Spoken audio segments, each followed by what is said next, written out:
to ipuonje gi caution, ok ipuonje ka gimi motivate nyathi mondo odhi otime, to odhi otime mana gi raboyunga. Iwinja? But ng'enyne itime ma koha kanyo to nyathi is charged omanyo the next omanyo ng'at modhi test godo. Kasi iyudo ko mokwongo mar ariyo timo godo, mar adek chande giyudore ka gino ka raboyunga onge. The next thing iwinja? Koro gini kata kitime to time yo moro ma ok dhi hype their urge. Kasti we kanyo gi urge no kubedo hyped ting'ise about raboyunga kende.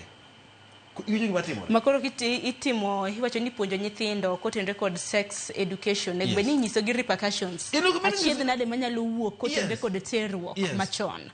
Koro iging'endi wache yo ma nyathi wache man giniendi gino kadhi temo to kiwache ok idhi keto yo moro mag ok man giniendi adhi temo gi raboyunga kaka wache chande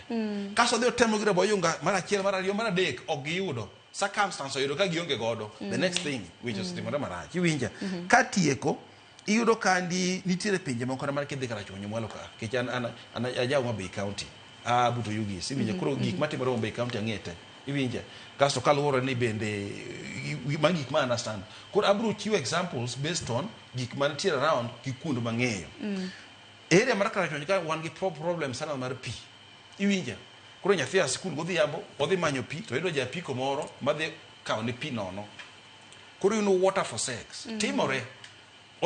jok man gi pito nyalo weni ma ndi ok timre gine timore mwalo gine kun manyalo kara chonji mano koro kelo wa point ni mokwongo mar chan to ema koro pito ok chan pio kan pi en chan donga koro kionge namna mar kinde yonge namna yes but gima timore ni ya pi en gimoro minyalo wuoe to imanyo kaka konyo iwinja for example ko winjore ni man nyalo bedo shida to wan gi gavana maber iwinja ko wuok maber to pi ok nyatamo kara chonyo mwalo kaendi mamenyi thindo nongo pi yo mayot ok wuoth long distance manyalo kira njaweyo iwinja aya moro be social media kaendi be is a major issue. Social media nitiere kwa neno ji machalo kaka bahati mondo go be ne ng'ako ke social media timo weche mag anjawo malich nyowe ando nyiechi chande chutho da bedo gi teko to ni ng'ake ok social media kech macha tim mar anjawo talure kod thum manyien manogolo thum manyien manyogolo chande an nyadhi a block e bo kara no gimoro mora ma associate kod kech mach ochalo ng'at modhi okawo ogire no tino je chien publicly iwija macha kore do ka gik maka ka nyithino dhi neno to kuma ni my life kara wadhi gi ngima kasto weche mag pads gieki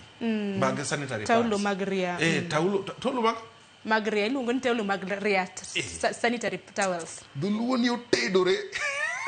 koro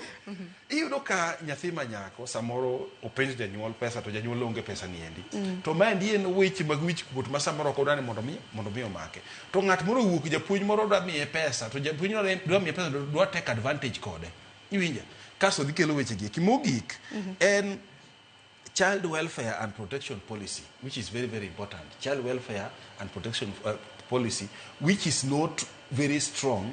and okti kode kuonde mang'eny. Kijana moro nitiere Homa Bay County ka iluongo ni Owilija Siasa Jacob Owilija Siasa notemo launch program ni endi kendo I wish it takes on very well. En program manyalo ko gik moko ma yudo ka wach kotimore to tere kangaru